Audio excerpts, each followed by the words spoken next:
Hi, friends. Welcome back to the Wall Street Skinny. I'm Jen. I'm Kristen. And we are two lifelong friends, former investment bankers, and teachers here to give you the skinny on how to land and thrive in the world's highest paying jobs. We ask the dumb questions here so you can be smarter in real life.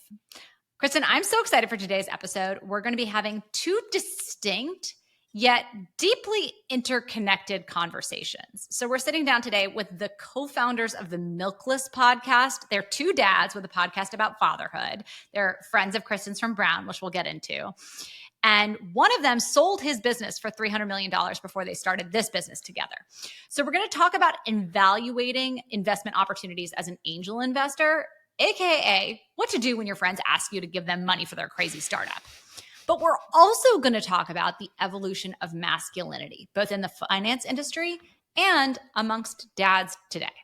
And it's funny because as I was editing this episode, I suddenly made this connection that as investors, the same types of analyses we are doing on a company, whether it's a friend asking you to chip in $25,000 for their crazy startup idea, or it's as an investor at a private equity firm or someone who's investing in the equities markets and the fixed income markets, right?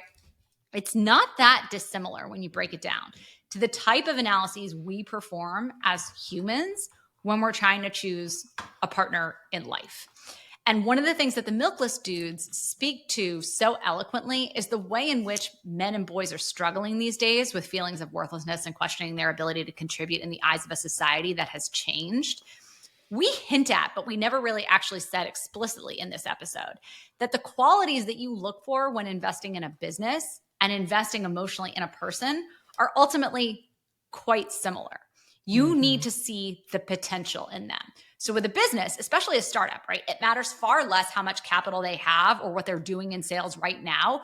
You need to believe that it's going somewhere. And with a life partner, it doesn't matter what their job is or how much money they make today. You need to believe in their ambition and their dedication. And more importantly, that they are fundamentally a good person that you want to partner with as a family. So this is such a fun conversation. And there's so much more here than just the finance of it all. I think it's finance and it's humanity at its best. Yeah. I mean, and going one step further, I mean, also, if you decide to start a business, it's like who your co-founder is. We talk about Scott Kellaway in this episode, but he says like one of the biggest predictors of if a business is going to freaking succeed or not is the co-founders. If you are working with someone, who did you choose to partner with? And also like, that's where, again, things can go wrong. So like if you're investing in a business, like you also want to see what is the relationship between the founders? Like, do they work together well? But you're 100% right. And we were talking about, you know, I think this was last episode with Ennis, and we were commenting on the fact that Megan Fox got cheated on by Machine Gun Kelly. And, you know, I had made this point that, well, part of it's because like who he is. It's not a reflection on her. Like, duh. It's so much about the partner. And so whether you are investing in a business, whether you are finding a business partner, whether you are finding a life mate, you want to be partnering up with someone who has the values that you are looking for. And sometimes, I mean, there's just certain people, it's like, of course they're going to do that. Like, I don't know. I mean, and again, nothing to do with her, just it's who this guy, like, it's what he kind of like emulates, and it's shocking. But again, it speaks so much to the individual person. Marriage is a life partnership. Marriage is a life partnership. It is the person who you are going to be combining assets and resources with. It's the person who you're going to be potentially raising a family with one day. It's the person who, like, you guys support each other. And so when you're deciding to go into that, like, so much of it is about the potential that that person brings and what they bring to the table, having complementary skills. I'm messy as AF. Thank gosh for my husband who like is much more neat, right? Like you want to find people that complement you and who share similar values. So again, our Milkless friends have a podcast. And so Jen and I went on theirs and it was so funny because we're so used to going on other people's podcasts and talking about how we built this business together and like our evolution into finance and all this stuff. And we basically went on and we're talking about Santa Claus and death. And it was actually a really fun conversation, but it was just kind of wild. Well, let's get back to our Milkless podcast. And again, I think the working title for this episode is what makes a good business versus a good investment. So that's what we're going to be talking about right now with Matt and Max. Awesome. So we are really excited here to be joined by two of my former classmates from Brown, Matt Naylor and Max Valverde. And they have a podcast called Milkless where they talk about parenting, obviously being two dads. They were also very successful before they got into this venture. Max, you helped co-found a very successful business, exited, and now you do a lot of early stage investing. And so we want to get into angel investing 101. Like, what are some best practices for people? Again, a lot of the listeners we have ultimately are planning to be very successful. But ultimately, when you are successful, people start to come to you and ask for money. They're like, hey, I have this new venture. I need financing. Can you throw me whatever, $25,000, $50,000? So we love to talk about just identifying actual investments that are good, a framework for thinking about how to invest, how to say no if there are opportunities that you should not invest, like where should you not invest versus like we're going to be like, all right, whatever, I'll throw you a little bit of cash and then hopefully, it'll not be lit on fire. So I guess Max, we'll start with you. I'd love if you could just begin with your background and then we'll kind of get into the angel investing of it all. Awesome. Well, super pumped to be here. Love this topic. I've thought a lot about this. My partner and I, we've chatted about, different types of capital we want to deploy and stuff. So super stoked to get into this. But yeah, Max, I was a co-founder and CEO of Fair Harbor. Long story short, we grew it over 3 years from nothing. We didn't take VC. We took in $5 million of venture debt, but no formal VC. And we grew to 300 employees, 50 million in ARR, and sold for $250 million after 3 years. It was like a flash in the pan. I almost died. But we didn't What kind hire of a company banker. was Fair Harbor, if you don't mind me asking? Yeah, so it's a SaaS company for activity companies. So like whale watches, walking tours, Segway tours, downhill mountain biking, river tubing, snow tubing, all those sorts of activity companies. It's their software of record. They do their inventory on it, their bookings. We provided free websites. We were their inventory provider via API to Expedia, TripAdvisor, everything. The software, we sold it to Booking.com, and then there was a 3-year lockup where we moved over to Amsterdam and did the software again in multi-language and in multi-currency. And then after that lockup was done, I moved to Park City with my family, and now I'm doing Milkless with my buddy Matt. We're talking parenting and trying to keep it light and funny. I love it. And before you introduce yourself, Matt, I just had one other follow-up question. You said venture debt. That's not a term that we hear that often. And we've talked a lot about why companies that are kind of early stage tend to raise more equity than debt. I'm just curious, what were the mechanics of raising venture debt? What did that look like? It was just because we needed $5 million super fast because we were going to buy a competitor. And so we just took in some venture debt where there was a payback schedule as well as some equity that would accelerate. What did you do? Go to a bank? You went to private capital? It was like a private capital. No, it was like a private capital situation. Just, when you need $5 million in a week to buy a competitor. And I should add, you also had a little stint on Shark Tank where you had a product that was amazing that I remember you were talking about how it's like, this was not going to be the thing that ultimately you grew to be the $300 million business, but it was kind of it must have been an interesting experience. Yeah, it was fun. It was a product called Morning Head. And it relied on the sexual innuendo and the marketing to go viral on Reddit. It was a little Kickstarter. I just did it as a side hustle, raised like $6,000 on Kickstarter. Then Shark Tank reaches out and they're like, we think you'd be great. And I was like, shit, I guess I'm going to go on national television for a semi-jokey product. This is my legacy. No, yeah. But it was a really fun experience, and had a nice little connection with Mark Cuban on it. And he said afterward, he's like, let's stay in touch. And then when we were about to take in $100 million at Fair Harbor, but then we ended up not taking the money, I used my phone a friend to Cuban, and he met up for a couple hours in Boston, and we just chatted one-on-one. And he was like, dude, vulture capital, dude, don't take it unless you have a slot machine where you need that money and you can turn that 100 million into 200 million like that. Don't take the cash. Vulture capital gave us that little advice. We didn't take the money, and then we sold like a year later. That's awesome. All right, Matt, what's your backstory?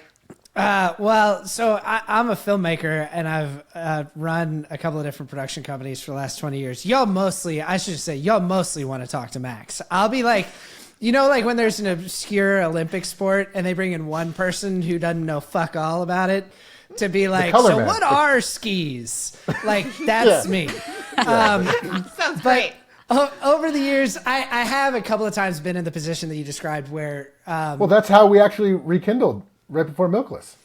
Yeah, where people have come to me to invest in something, not at the like $5 million range, but more in the like $25, $50, $100,000 range. Yeah, I had one of those opportunities. I reached out to Max because I was like, I don't really know the first thing about how to analyze this opportunity. So yeah, I've been in that position. By the way, like from the film background, you have to take a look at limited information about a project, right? You have to look at like a script, whoever's associated with it, be like, can they act? Oh, it's Jen. I don't think so. Like, right. You know what I'm saying? So I think that you're actually taking a very similar and applicable skill set and applying it. You know, you do need like, obviously like certain technicals to be able to evaluate companies, but I imagine working in film is not that dissimilar from deciding, you know, which things you want to take a flyer on and which you don't. Yeah. And film is pretty high risk. So yeah. Exactly. Yeah. Thank you. And after today's masterclass, everyone here and everyone listening will be prepared to make angel investments or not. Wow, I like it. We are leading with confidence on this episode. No, totally. Max does not lack for confidence. That's a good thing about him. It sounded like a dig. It's great, Maxie. We did do a Venture Capital 101 episode, and it was interesting because the guy who we brought on, he also had a very similar background where it was like former exited founder, started doing angel investing, and then ultimately started his own venture capital firm. But we do, like I said, want to zero in more on angel, where it's like, it's literally you as a person deciding to invest or not. So it's, I would argue, kind of the riskiest because you're like basically at the very beginning. Like, it's not like there's other people who have evaluated this opportunity and said, hey, I'm going to write a check. It's like if Sequoia's already in there, or like one of these guys like Y Combinator or whatever the heck, Anderson Horowitz, you're like, okay, well, they got a stamp of approval. They have, again, the knowledge of these people. Although I will say, having someone like you, Max, who has done that, you literally grew a company from $0 to $300 million in 3 years? I do think having your expertise and your guidance is potentially helpful. But I'd love if you could talk a little bit about just like, what are some of the things that if someone comes to you and says, hey, I've got an opportunity for you, what are some of the things that you do when you sit down and think about, is this something I want to invest in? Okay. First thing you say, always, 100% of the time, I'm sorry, but I'm not deploying capital right now. But I'd love to take a look. Because you never want to be in the position with a friend or a friend of a friend to look at their idea, it is dog shit, and you need to tell them, it's a no from me, dog. Yeah, you don't want to lead say that. with rejection. Right. So you say, my partner and myself, all of our current capital is deployed. We are tied up. But you know what? I'd love to take a look, provide some notes, and then you go on a call, maybe even, it could be advisorship opportunities. But you always start with, hey, I'm not deploying capital right now, but I would love to take a look. Then the no is already there, and then you can move into yes if you want to. I always lead with that, and it's just, you don't want to have that icky conversation with a good friend, and they know you have the cash, they need the cash, and then what do you do? You know, it's a shitty situation. So I think you always lead with no, but let's take a look at the deck and let's have a meeting. Just some quick little foundational things, and then feel free to pull on any strings, is like, at the end of the day, you're always looking for a return on the investment. So, you know, I would never just follow on, because there's a lot of slapdick VCs that will just throw cash in because they have big check sizes. Sometimes you never know where they are in the life cycle of their fund, and they might just need to deploy. And they're like, you know what? We've already made our money back. We're going to pump in 100 million because, you know what? We got to deploy this capital because it's in our whatever, it's in our docs. We've already made our money back. This one's a 1 in a million, but if it hits, we're going to make $100 billion. And it's just not probable. So if you're a follow-on investor on that, even if you're getting the same terms, you don't have that type of risk profile. So I look at it individually. I look at the team. It's always the team. Does this person know what the fuck they're doing? I don't care if it's like, oh, this person was an executive at Uber. Cool story, Hansel. Like, did you actually do something? Or are you a company person? Did you get an MBA at Harvard? Good for you. Did you start something? Because now you're going from being, some big swinging something at Uber. Oh, C-suite, great, good for you. Now you want to start in the trenches. Have you ever been in the trenches? Yeah. Have you ever got your face bashed in? So that's a thing to look at. But then also, is this the type of person that you trust that can do whatever it takes? And whatever it takes, meaning like, have they made a sales call? No angel should really be doing pre-idea or idea phase investing. I would say like seed or angel is like, okay, this person put in $100 of their own, $1,000 of their own, $10,000 of their own, $50,000 of their own, they have some sort of level of, they've had some success. And that success may be, this is a stupid idea, but let's say that they wanted to make soaps and sell them D2C. Well, did they make a bar of soap yet? Did they sell it on the street at a fucking tent thing? A tent thing? You know what I mean? Like, Yes. it can't just be know. idea phase. Like, they need to have done whatever it takes. I think my wife and I have put into like 8 companies. One of them is paid back like 4x. One of them went to 0. The other 6 are looking really strong. It's because these people at the early days when it was just them or just them and the other founders, they're jamming on the phone. They're doing whatever it takes. They're seeking expert opinion. They're asking, oh, Jen, Kristen, can you guys help me? Can you advise me? Can you give me some ideas? This person is just cranking and you believe them, okay? Because then it gets to terms. Most terms these days are going to have some sort of liquidity preference.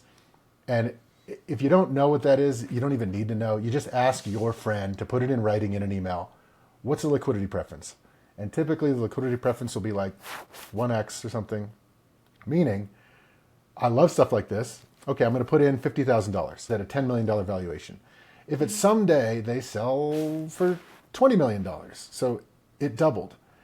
Just for people who don't know, that liquidity preference means you get your money back first, and then they give a pro rata of the rest. So for round numbers, it's not exactly this, but I get my $50,000 back, and then I get $100,000. It's actually a 3x, even though the company only 2x'd. So you ask for what is the liquidity preference? And the reason they have this here is like, let's say they only sell for $4 million. You don't want to get a pro rata at 80% of the enterprise value. You want to get your money back pro rata. So you get basically $40,000 back and no one gets any pro rata anything because there's nothing above what people put money in at. So then you got to believe this. All right, this friend is asking for money. This is, by the way, this is all brand new information, like from this liquidity preference thing. So I'd never heard of this. This is fascinating. And here's the other thing is like, as long as they put it in writing, you don't ever need to read a fucking document. They obviously got a lawyer to make it. You just ask them to put it in writing.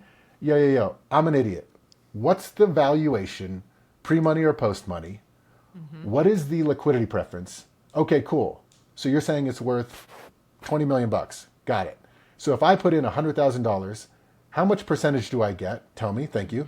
And if you sell for $100 million, how much money do I get? Just round numbers. And if they put that in writing, and that, so I get a 1x liquidity preference, preferred shares, got it. I get my $100,000 back first, then I get a pro rata of whatever. So this is where we get into different stages, where it's like, if it's an angel round or a seed round, hopefully they have some sort of revenue and you have some sort of projection as to what's going on. If not, then this is really just believing in the team. But sometimes you're following on a Series A or even a Series B of a good friend. You know that friend who started something. You didn't get in early because you didn't trust them. And then now they're like, oh shit, they're doing $2 million in revenue. Now they have some VCs in there and they're asking friends and family again. Anyone want to go on? Anyone want to help get involved? At that point, you ask the same questions. All right, cool. You're doing $2 million in revenue. All right, you're being valued at, call it $20 million or $18 million, whatever. What do you need to believe at this point? If it's your friend and you want to help them out, if there's a 1x liquidity preference, all you need to believe is that they're going to sell for more than the valuation you're investing in today. So if they say, okay, $20 million valuation, you're going to get a 1x liquidity preference. Okay, how much money have you taken in to date? Oh, they've only taken in $5 million. So someday in the future, as long as they don't take on some huge investor in the future and completely dilute you or whatever, the way it stands today is if you sell, all you need to believe is that your friend is going to sell for more than $20 million sometime in the next few years.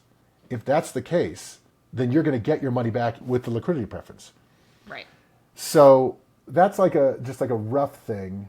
And also then, if they can't explain like the unit economics or the general story, that's another like major red flag.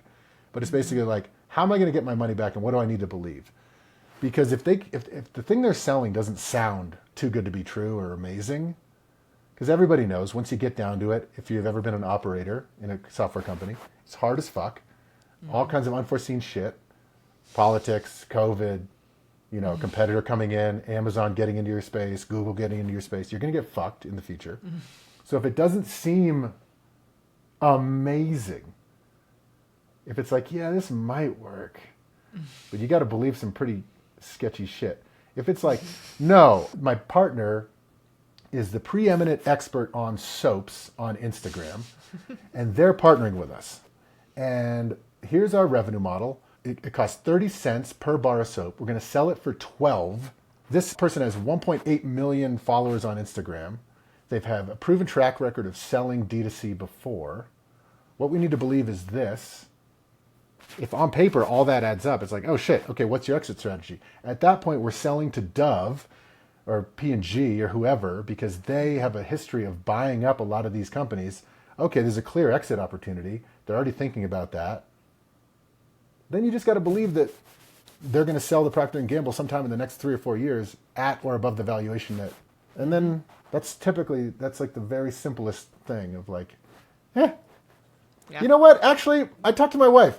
We do have some capital we might want to deploy. Yeah. Looked under the couch cushions. Yeah. You talked about a 3 to 4 year time horizon. Is that typical for angel investors looking to get paid out? Because that sounds early to me relative to when we talk about other kind of private capital allocations into these companies. That's just my own personal thing. And I was thinking about more of like a Series A or Series B. But even still, it's like, it's going to take triple that. But I don't believe I'll get the money in 3 to 4 years. But is there a universe where I can? If the whole story is like, no. You put the money in and we'll get your money back in 7 to 10 years as soon as we can. And it's like, But is there a universe where you get it sooner? Because it's always longer. Maxie, when you talked me out of investing in this business, which was a person I knew, and it seemed like a solid business, I remember your explanation was something that had never occurred to me before. You were basically like, I think it's a good business. I don't think it's a good investment because it's not clear when the money comes out. And even just that distinction that something could be a good business but not a good investment, as a layperson, I was like, oh, I'm not thinking about this right. So because that business had really good unit economics, really good this is going to work. The people were good. People were good, but who's the buyer? And when will this money ever come out? And that's the thing. And another little side thing about just investing in general. Why do they need the fucking money? Right. A lot of times, so many businesses you can just do by just working hard. And just like. Well, we've talked about this ourselves as just a two-person startup. We field calls from people who are like, "Oh, I want to invest in you," and Kristen and I are like, "Oh my gosh, this is so great! We're so flattered. What are we going to use your money for?" I mean, we're in a very fortunate place where we've been able to self-fund everything that we've wanted to do, and yes, we could come up with ways to spend that money, but to what end? And how much of our company are we willing to give up for that? I actually am curious what the rationale was with Mark Cuban saying, don't take the money. Was it just because the way that they would push you guys to ultimately get to the next the reason being is basically once you take money, you have to act on exactly what you said you're going to do. And if you say, I'm gonna grow this fast, we were at, I think, maybe 300 employees at that time. So it's like, okay, we're going to grow this thing like gangbusters. Things you don't see happening. Culture shift. If you go up to 700 employees, what happens? You're growing so fast. We had such good culture. That starts to fall apart. Your general revenue per client is going to drop. As you get that big, you need to start adding on all kinds of other shit. You need to have a general counsel. You need to have a more built out HR team. Everything starts to change. And then you become less profitable. So then there are these things called local maximums, where there are moments where a SaaS company should sell. You are ripping. You have one person, one HR manager. You are outsourcing legal that is doing it for cheap because they know that someday you're going to be big. You are as close to profitability as you're going to be. Your revenue is growing through the roof. You don't have all this headache. And so those are times to sell. When you take that money in, it also then commits you for much longer because those VCs are looking for massive returns. So at that point, if we had taken in the 100 million, we couldn't have sold for 250 million. We would have had to sell for $1 billion plus. And then that's a whole different game because then you have to take a couple steps back before you can step forward. But also, like what Cuban had said was like, your culture will just get jacked. You're growing at a perfect rate right now, faster than like any other software companies that were out there. We're growing it still at 30 million in revenue. We're growing at 100% year over year.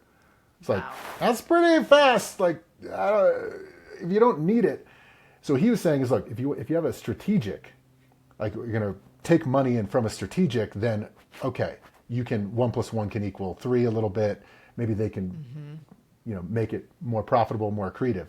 Or if you have slot machine situations. So if you are a business that relies on Google Ads and you have optimized your Google Ads or something, and wow, your cost per client acquisition is X, your lifetime value of a customer is Y.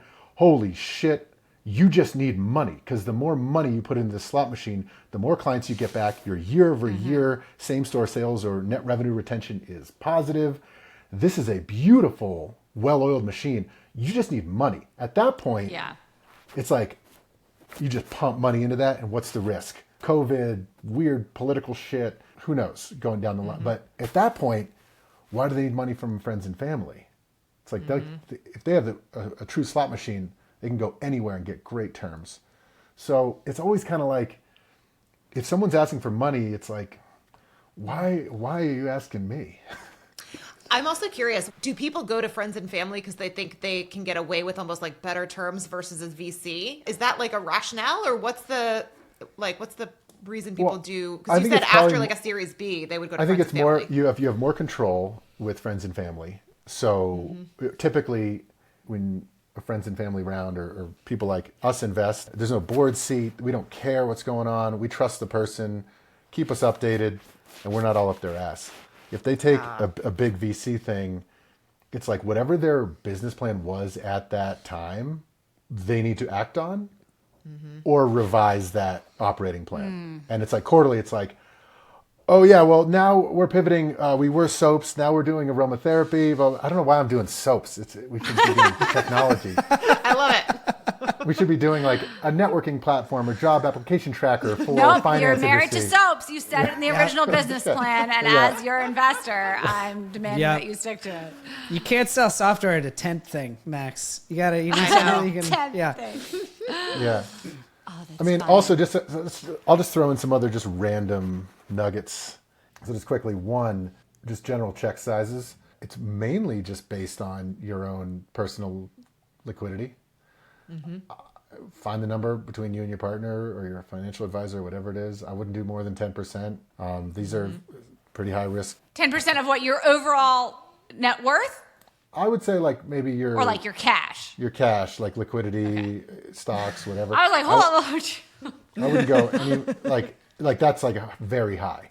So Or do I you would mean in keep it- terms of like the percentage of that you want to allocate to that angel you have in versus terms of one your particular check? portfolio? No, just in Okay. general. Like if you spread it across 10 things, Got it. I would never go more than that, just because these are high risk. I would think about it like if you go to the casino and you're not a gambler and you're like, I'm gonna lose $100 today, and just have fun, and then it's fun and it's not. Yeah. So you got to think about it in that way. Okay, and then two, when to get in. When to get in is like we talked about a little bit. If you're early, it's obviously higher risk, but the checks can be 10x, 100x on that. So then it's really founder based. Later, it's still sometimes good to get in late to be at the celebration party.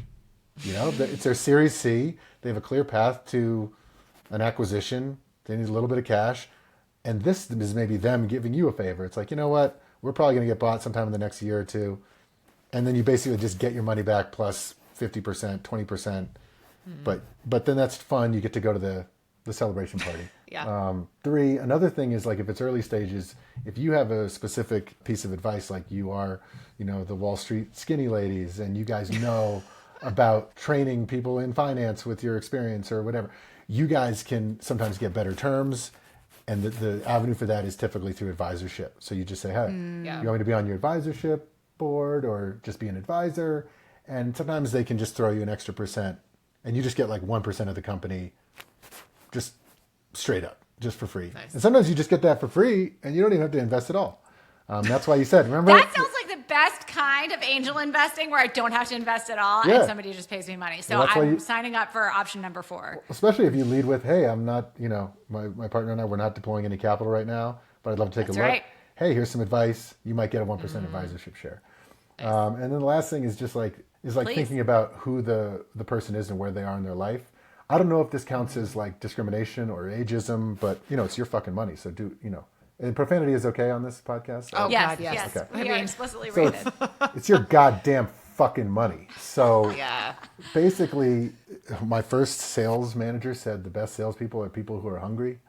If someone just came from Uber and was getting 1.5 million in options and RSUs every year, and they're like, hey, I'm going to start a new company, let them go to VC for VC seed slapdicks that are going to pump in a bunch of money for them at really big valuations. The type of people you want are people who, like, if there was an archetype, it's like someone who's been in the game, knows the industry they're going to be in, and they're like 30 years old, no kids yet, can really go deep. Now, with that said, I've invested in companies that are family people and older people. And so it's not an end all be all, but you got to think about that, because people who are willing to go think about this all night, it's the kind of thing you need to be able to do in a startup. Like when Matt did his production company, could you start that production company from scratch right now at 40 with 2 kids? Yeah. No, I was like pulling frequent all-nighters because I was 24 and liked Red Bull. Yeah. So I would bet I'd put money in on 24-year-old Matt. Well, it's interesting. something I like am that. I am a lot faster and make better decisions and am a better leader of people now. Yeah. There's something on the other side of the scale, but I do frequently lament. Like there used to be a time where it didn't matter how much work there was to do because I could just keep working until it was done, and I can't do that now because like the kids got to go to bed and then I got to take my daughter to school, and so it's different. Yeah. Yeah. Although it's so funny. I mean, Jen and I feel like both of us work so much more than I've ever worked in my entire life. And when we started this business, I had how old was she? She was what, 7, 8 months old? So was still nursing an 8-month-old. But I think both of us have this feeling like this thing is our child. And like we literally go to sleep thinking about it, wake up thinking about it. Like, I mean, I didn't feel that great yesterday, so I spent all day on my Sunday just literally working for 8 hours. But if I was looking at someone like me with 3 kids, do I need this? No, but like also yes, because it's my baby. Yeah. This is a really interesting conversation, and it kind of is a nice segue because obviously you guys started a business together talking about being dads. Yeah. And we're sitting here basically talking about how parents make bad founders. But I'm like with Kristen, Well, it's not that- I totally yeah. disagree. I think that I'm hungrier because I have kids. Like I was hungry when I was 22 years old and trying to make rent or whatever. Like I totally get that, and there's that. But I think your overall sense of purpose and your qualities as a leader, I hope, at least for me, have been honed so much better. And it's not about me anymore, right? The whole reason I was hungry when I was young and working was because it was all about me. It's about something so much bigger than me now. It's about our company together. It's about not letting my partner down, not letting my family down. Having those reasons, I think, makes me a better founder today. So I'm curious what your perspective is. Having, you say you couldn't pull the hours that you did when you were younger, starting your businesses now, but I don't know. Don't you think that fatherhood has differently informed like what you are as a founder and how successful you might be? Possibly. I guess for me personally, I believe that people should do more work-life balance. I think that people should spend more time with their kids. I like to not work past 3 o'clock because I pick them up after school and hang out with them. So I would feel strange asking someone for money because I'd be like, yeah, I'm not going to work 40 hours a week consistently. I'm going to work like 35, and then even if I'm thinking about it a lot, I don't want to be thinking about it all night. Whereas like, I remember when I was doing Fair Harbor, I wasn't like obsessive or anything, but if a client needed something at 8 p.m., I'd get on the phone with them. Or if, have an kids employee, then? I didn't have them when we started it, but then I did in the first year. I remember putting the company in front of the kids for that time. And I said, I'm going to do this. This is for the family. Yeah. I remember doing that, actively. So I think it's... But Maxie, I do think it's interesting because with that tremendous success that you had with Fair Harbor, you and your family are financially taken care of. It was very nice of you guys to say that we've both been very successful before we started this podcast, because there's pretty different degree on those things. Like, I still got to go make money for my family. There's just, in film, there's like, you can count on like 2 hands the number of people that are just fucking set. So I do still, it's tricky. I do still feel that fire and a desire to build something that I truly own, because even a lot of my like most successful film projects were things that ultimately like somebody else was funding, so they owned it. So it was work for hire. I did 6 seasons of a Hulu series. We got nominated for a couple Emmys, and then when it was over, it was just over. It was just over. The money went away, and then it was done. And the year after it was over, I didn't get any money from it. Like, it was over. So I do still feel that fire, but at the same time, I don't know. I'm hyper aware that my daughters are 7 and 2, and like I take my daughter to school every morning. There's just some there's some real things. Like it used to be, I knew I could work really well at night. So if I had to get something done, I would stay up till 5 in the morning. I would just do it. And then the next day I'd sleep until 10 a.m. and be a little bit useless, but I'd still get 6 hours of work done. But now it's like, no, I got to be up at 7. There's just diminishing returns. And on top of having kids, like, I'm 40, so my body tells me what to do a little more than the other way around. Like, you used to just tell your body what to do, and it kind of did it. Yep. But I think what is on the other side of the scales, maybe most importantly, is that, like, I don't fool myself anymore. I think when I was in my 20s, if something sounded good, I could convince myself of it. Or if there was a person that was off, but the thing looked good on paper, I would be like, well, maybe they're not so bad. And now I cut through more bullshit a lot more quickly. So I'd like to think that what I give up in terms of time in the day and just like kind of that raw energy of youth, I get back some of that with experience. But it's been interesting since we've been doing Milkless together. I mean, Max and I are in these different positions where it's like, we would both really love to see Milkless grow. I don't mean that at all. Yeah. And we're both like wholly and totally invested in it. And Max is an unbelievable partner, but we've had to be very just like transparent about like, man, as soon as I can start really making good money on this, I can stop doing some other things. Yeah. And that's a different position for Max, who's like, I kind of do the things that I'm interested in. So I don't know. That's well, I think such speaks an to something interesting else because when we did our Venture 101 episode, I don't remember if we discussed this explicitly on the podcast or if this was a separate conversation I had with that guest because he's a personal friend. But he said the number one reason that these startups fail, it's the most obvious one. It's the founders. It's the founders falling out with one another. And we've been 2 lifelong friends. You guys have been friends for 2 decades. I think it's really interesting to think about that dynamic of going into business with your friend and making sure that you're all in. I mean, Kristen, like, we had an early fight because she was like, you know, I won't even get into it, but she was like, no, like, you're trying to, you know, blah, blah, blah, blah. No, and I was like, well, no. The difference, like, so because Jen, she owns like a very successful real estate business. And I was quitting my job that I've been doing in the same industry. So like, this was my all in. It was this or nothing, like this or bust. This is the only option on the table. And so when we first started this, I was just like, I mean, what if, you know, this isn't what we think it is? And like, you can just go do that. So it was, I think that initially I wasn't sure she was as all in. And then it's like, we work together and it's like, no, she's all like, there is no the Wall Street Skinny without Jen. It is both of us. Like, it cannot exist without Jen. So it took a little bit, even though we've been friends for so long, we hadn't worked together. And I mean, look, I don't think I know anyone as productive as Jen is. I mean, she is a machine. She like was giving birth to her freaking first child, writing a offer on a house. Like, by the way, those people just listed their house this week, not with me. And I was like, I really offer on your house while I was in the delivery room. I literally just had that thought. No, but Kristen, and your words are so kind. And I mean, I would never do this with anyone else but you. Like, I mean, we can sit here and have a love fest for the 2 of us for like 20 minutes. But I'm also just so curious, like, how you evaluate when you say it's all about the team and it's all about the people. Like, Max, when you're looking at founders, what are you looking for? Like, what gives you that signal of like, okay, these two? Because it's also, it's not just the founders, but then you're looking at this person who's been a friend, been a family member for so long, and now you're saying, well, we're going into business together too if I give you my money. So how does that dynamic change, and how do you navigate that? First of all, I want to strike from the record that the ageism and non-parent. Honestly, because I do believe it's less. I'm putting my own shit on it.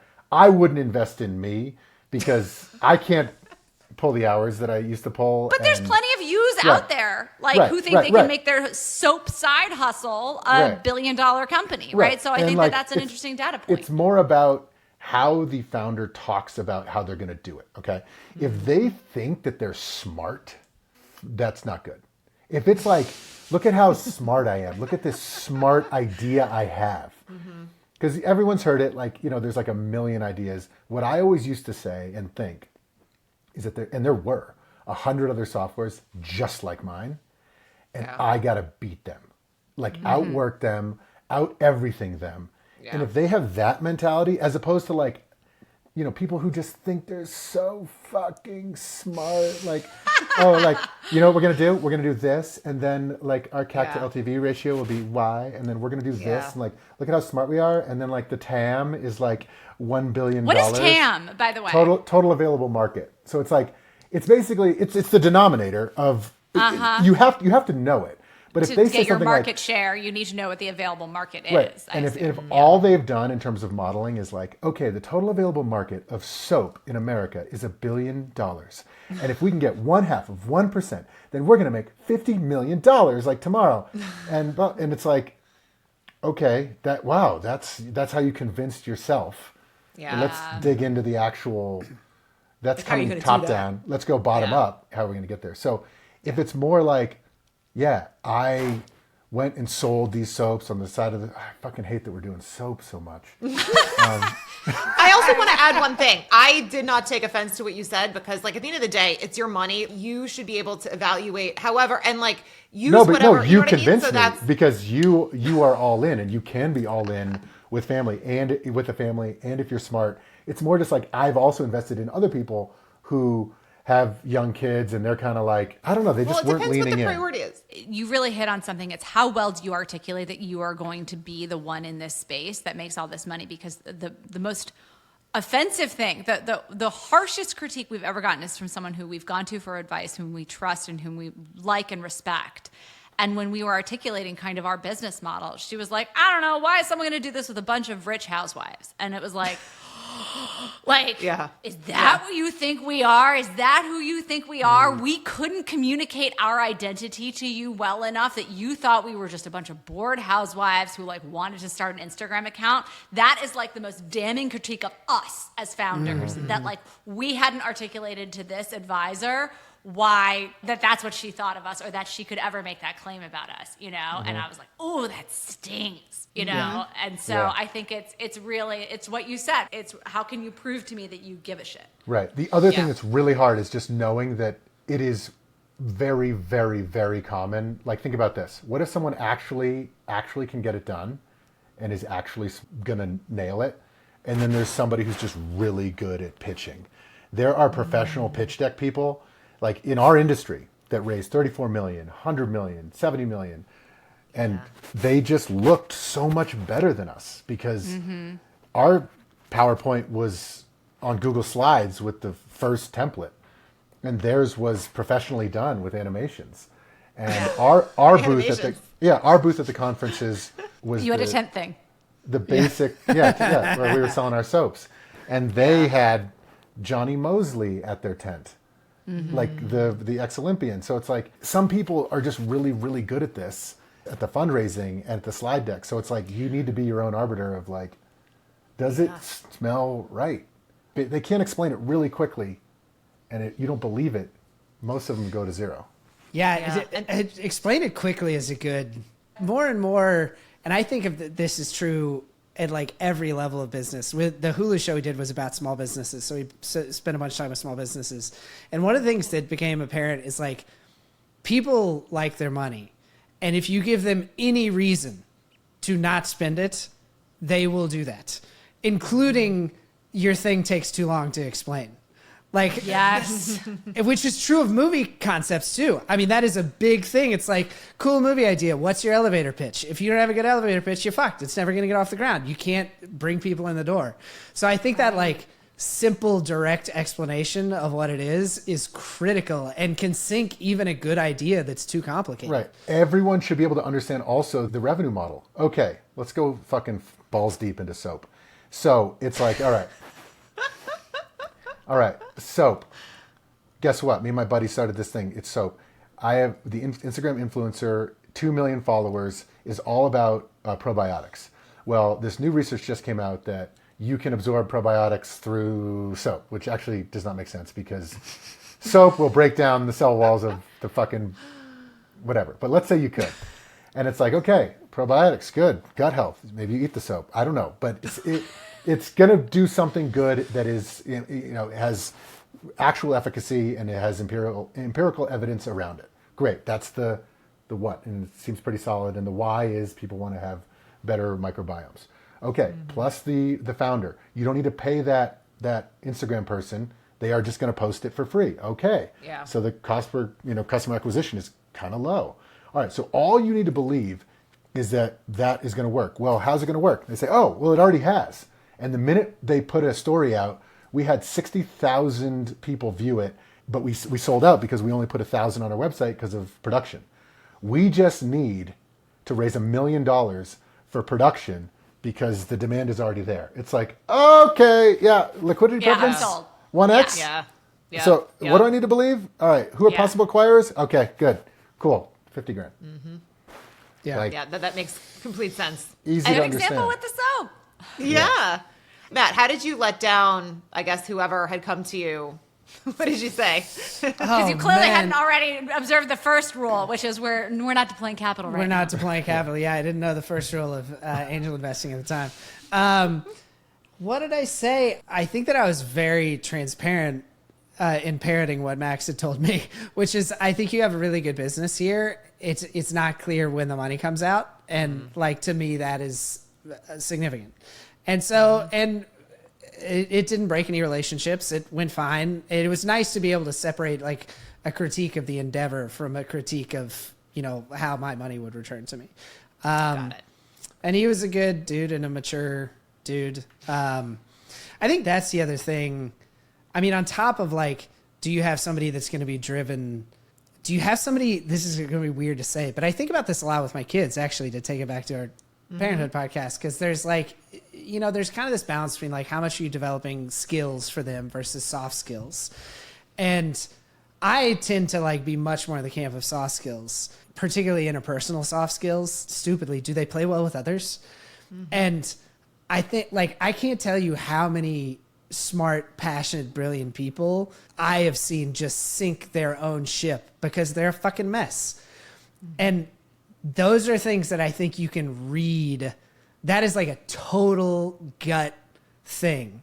Like there was something about this person, I can't even put my finger on it, but it felt like insecurity, or it felt like, I don't know, or it felt like an attachment to risk that was actually unhealthy, or whatever it is.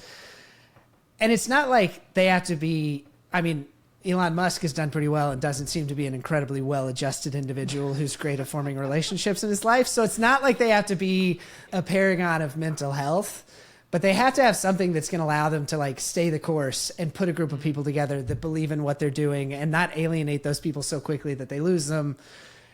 And that just feels like just pure gut. Yeah. Do they feel right? What? Yeah.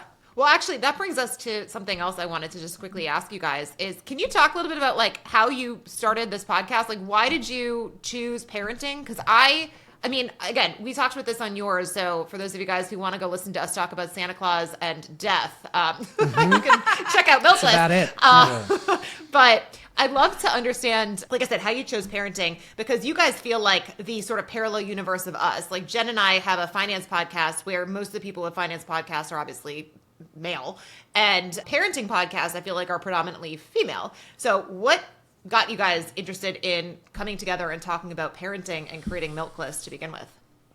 I knew a little bit the way you described Jen coming to you and being like, I want to do something with you. I knew I wanted to do something with Max. I think we have really complementary skill sets, which is great, that also have the right amount of overlap that we can like speak each other's language. We did want to try to occupy a space where there weren't already a ton of people, particularly in podcasts, because podcasts, there's a ton of people in general. But I think it's weird, there's this like, and we've experienced this a lot as we've put out social media pieces. There's, on the one hand, working backward from identifying a market niche, and maybe I can build a better mousetrap, and maybe this sort of thing is performing, and this, et cetera, et cetera. And then on the other end, there's what do I deeply love and will stay up late working on and do spend all my time thinking about already and will never get tired of talking about. And the more Max and I talk, the more it's like, look, the most important thing to both of us right now in our life is that we don't fuck up our kids. So like, this is the thing that we won't lose interest in. And there was an element of it that's like, there's not a lot of dad stuff out there. And this might perform well on social media, but I think it more came from the other side of like, what do we love? What do we care about? What do we love? What will we work hard on? I love that. Like when we sampled the market, it was a lot of, sometimes religious things, but sometimes like, child psychologists, just like parenting podcasts are so fucking soft, horrible to listen to. Soft. No, and it's all like very prescriptive and like, here's why you suck, or here's why you should just honor yourself. So it's either like both talking down to you, but then also just so woo-woo. And it was like, nothing was real, where it was like something we say a lot, the Mike Tyson quote, like everybody got a plan until they get punched in the face. It's like, I know what I'm supposed to do, but what happens if I got no sleep last night and my kids are sick and I just hurt myself, on the door? Like, how do I then not scream at the kids? The late night stub toe. Yes.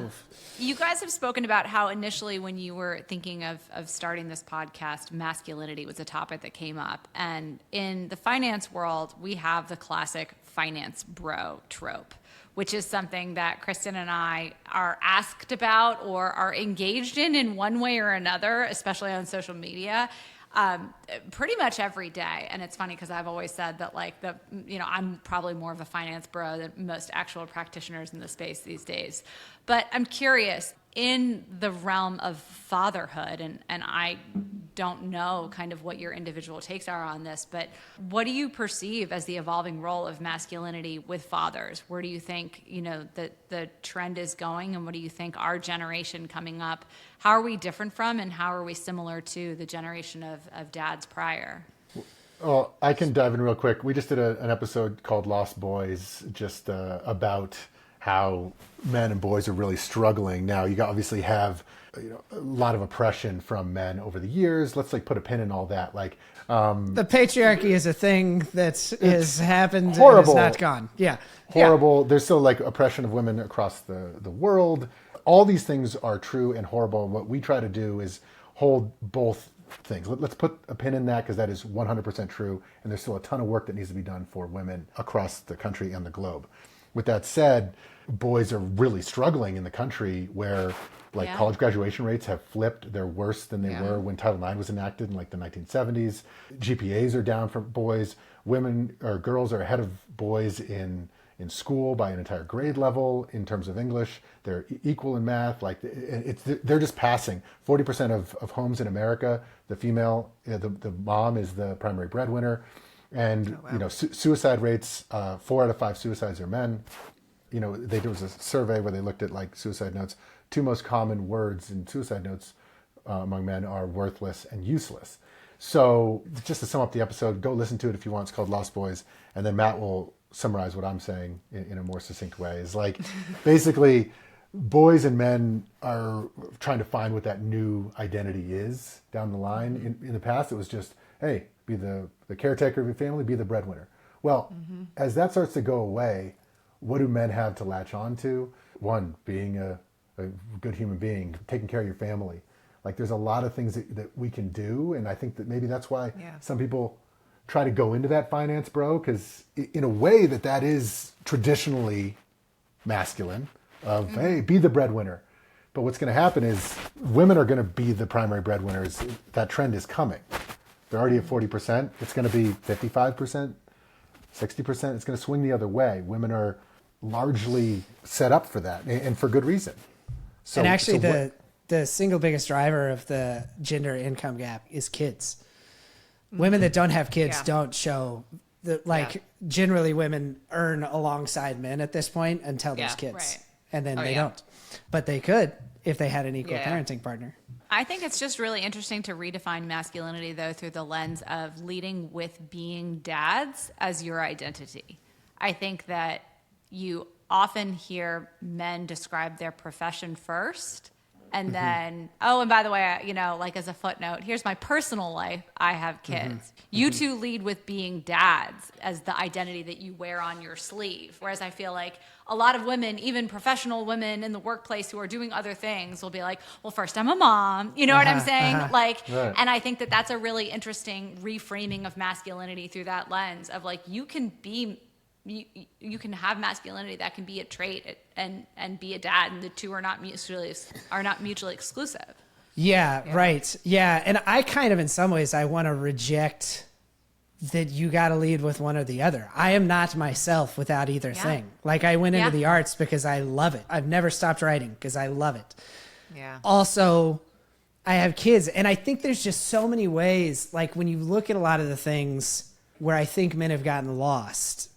It's like very few of us use our bodies, our physical strength in our jobs anymore.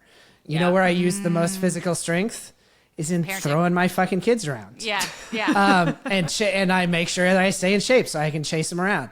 You think about like useless, worthless.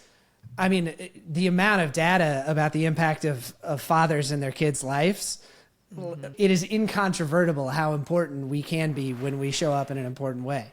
When you think about the finance bro archetype, I think my biggest critique of the finance bro is not that they're comfortable with risk or that they want to win or that making money is interesting to them. Like all of those things are some like traditional male qualities, which of course can also exist in women. But if you look at like primates as a whole, the biggest differences in male monkeys is that like we fight more, we want to fuck more, and we take more risks.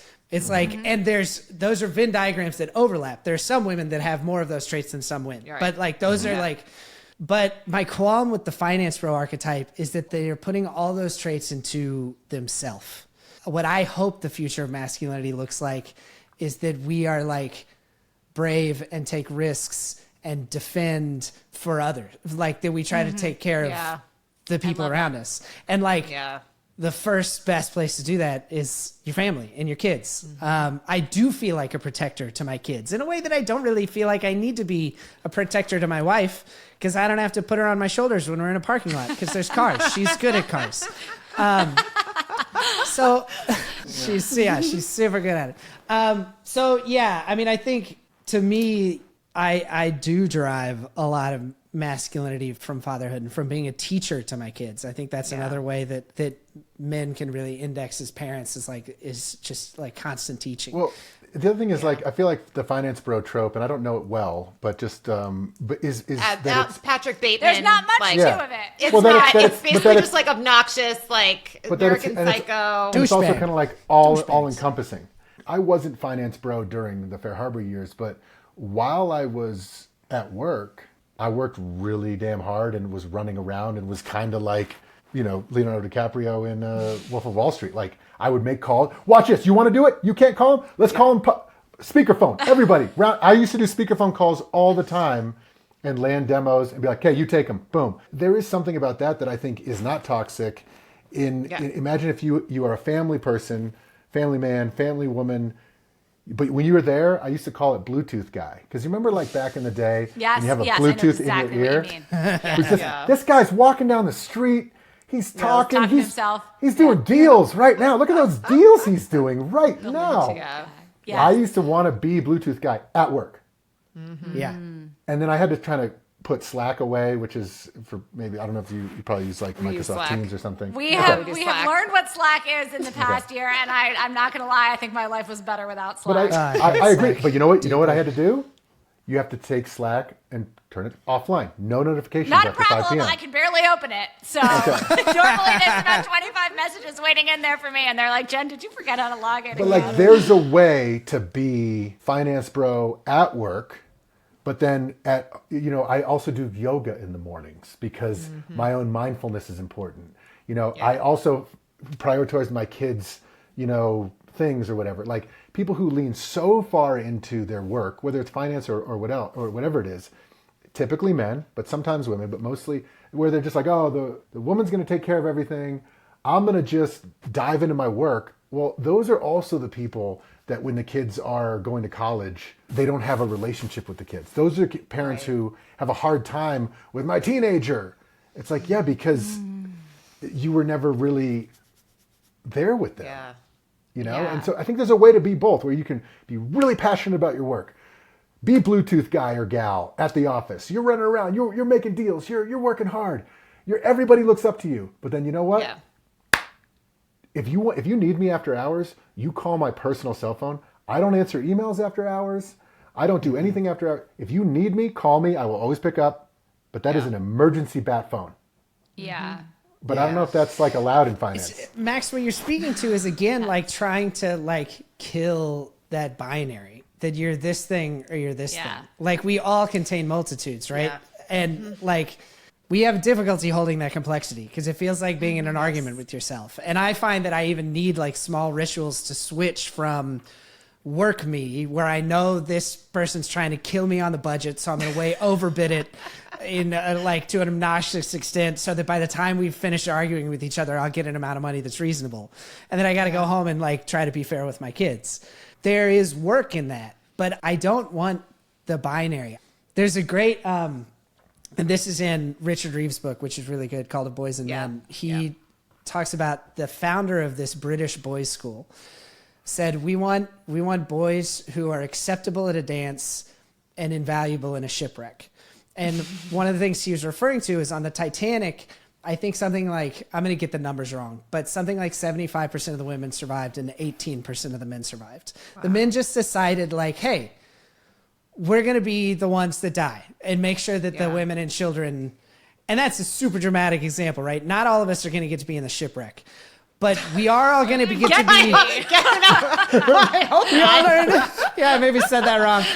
There's something Freudian about that. Like, I just want to be a hero. But I have but one life to give. So one life to give. But I think that like we do as dads and in our work and in the choice of the things that we do in our work, we have the opportunity to like make sacrifices for other people. And I think that is, and again, anything that I say that's like a positive quality of masculinity, I don't mean that women can't embody it. Well, of course. Sorry, I want to jump in for a second because like I do think that there is this like two truths can be true. That like there unfortunately sometimes like women maybe don't have positive role models. It's harder when you're nursing like to get up the corporate ladder. Like there's a lot of things that are hard. Mm-hmm. And at the same time, we need to be taking care of like the boys and the men. Those two things can be true. Yeah. And I do feel like there's been so much negativity towards men. And we've talked about this with other people. We had someone come on and she was talking about how like in 2007, she was at Harvard, went to this event where it was like athletes who are interested in Wall Street, but it was for men. And she was like, whoa. And we were like horrified. And she said that at first. And then later we're like, but now there's all these events for women and there's absolutely nothing for men. And men, that is something that they feel it is harder for them to get the job. Like, and so those are not good because at the end of the day, especially when women grow up and like they want to get married and have like a partner, you want men who are successful. Women a lot of times want to marry people that are at their same level or possibly maybe earning a little more. I mean, that's just like reality. So to handicap guys, and then again, you now have this snowball effect where men feel these suicide notes of like worthless and all that stuff. And like, as a society, everybody needs to be part of it. And I don't know, I think that some of the language around how we talk about men and them not fulfilling their potential the way that we want them to, we just have to change how we talk about it. Because anyway, this was like very inarticulate, like but for example, you just gave me the idea of like, how amazing would it be if there was like a men in finance, the future of men in finance, and what it was all about is work-life balance, where men could be dads. I love that. not have to Yeah. work till whatever hour, you know, like, Yeah. or also for women too. But I mean, just to prioritize the fact that like, how many times do you hear that there's like a dad in finance and he doesn't see his kids in the morning, doesn't see them at night, and maybe sees them on the weekends, maybe. Right. Yep. And it's like, that's like normal. Yeah. And the irony is it's hard for everybody. It makes it harder for the moms too. If Yeah. you're the spouse. And it's funny because it's actually almost like the reverse, because right now, obviously, like Jen and I, this is almost like a little startup, and my husband works his ass off, but also like he ends up having to pick up the slack if I'm working on the weekend, and it's unfortunate and it's not really fair to him, but it goes both ways. So if there's men who are in finance, because again, unfortunately, as you get more senior, it's mostly men who are working really late and then they don't see their kids. It also then falls on the partner and the kids. I mean, it's not just affecting that one person, it's affecting the whole family and the whole unit. Totally. Yeah, what Matt said about finding avenues for masculinity, like in being masculine and doing all these things that who cares what they are, right? Whether it be providing for your family or in the workplace. I think the most masculine men that I looked up to were the ones who were like, hey, why don't you come do this thing? Why don't I elevate the presence of this woman? It was, and that was, it was a very masculine thing to do. They were leading and I felt like they were being men and there was nothing, and they were promoting me and giving me opportunity as well. And so I totally reject the idea that like masculinity is inherently a bad thing. And I think it's something that should be celebrated. I think that there are problems with certain extremes, just like there are problems with all extremes. But like, I love that you guys are finding such an amazing way to show too that like, hey, dads and their perspective needs to be valued and cherished and protected and thought about in the context of work-life balance, just like we always talk about the balance for moms as being such an important thing that we really need to focus on and like as hindering women's ability to succeed. Okay, but like men are potentially finding that like half of their life is unfulfilled because they aren't getting to be dads the way that they'd want to be if they feel pressure to fall into that trope. So I just think it's awesome. And I totally agree, Kristen. I think you can hold many truths at once. And it's, you know, it's actually not that hard a thing. And I think people really like buzzy words and headlines. And I think what you guys are doing with Milkless is amazing. Yeah. And The thing really, that's hard is it doesn't really sell because it's like, yeah, what's the answer? We all want a smoking gun, you know, like. Oh yeah. But it's like, it's always something in the middle. Well, Yeah. because everything, it's like, especially with social media, the more extreme, the more clicks. It's like the algorithm is going to reward the most crazy stuff instead of like, hey, it's about balance. We can care about multiple people. And just because we say we care about men and boys doesn't mean that we're neglecting XYZ. I mean, we we're can cut this, anti-women. but Yeah, like, well, Scott Galloway was talking about this, that like on the DNC's website, it was like, we're for all these groups. And like the only group that they weren't for was again, like white men. And it's like, if you're going to say you're for everybody, be for everybody. You can't just neglect one part of the population, especially when they're struggling. So anyway, this has been fantastic, Max. Cool. And Matt had to jump.